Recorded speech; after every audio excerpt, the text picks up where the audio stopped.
அதிமுக வேட்பாளர் பட்டியலில் 31 பெண்களுக்கு வாய்ப்பு அளிக்கப்பட்டது.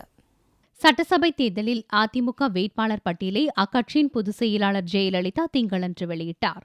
இதில் 31 பெண்களுக்கு வாய்ப்பு அளிக்கப்பட்டது. ஆர்கே நகர் தொகுதியில் ஜெயலலிதா மீண்டும் போட்டியிடுகிறார். அண்ணா நகரில் கோகுல இந்திரா, 1000 விளக்கில் ப. வளர்மதி, குடியாத்தம் தொகுதியில் சி. ஜெயந்தி, வாணியம்பாடியில் டாக்டர் நிலோபர் கபில், ஏற்காட்டில் சித்ரா, சேந்தமங்கலத்தில் எஸ். மனோன்மணி, திருச்செங்கோட்டில் பொன் சரஸ்வதி, வால்பாறையில் கஸ்தூரி, ஸ்ரீரங்கத்தில் எஸ். வளர்மதி, மணச்சநல்லூரில் பரமேஸ்வரி, அரியலூரில் தாமரை, புவனகிரியில் செல்வி, சீர்காழியில் பி. வி. பாரதி ஆகியோர் வேட்பாளர்களாக அறிவிக்கப்பட்டுள்ளனர்.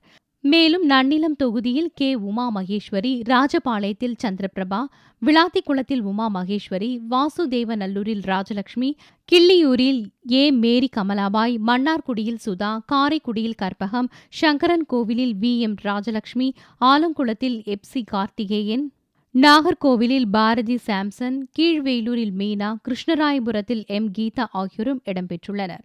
ஆக மொத்தம் 31 பேருக்கு வாய்ப்பு வழங்கப்பட்டுள்ளது.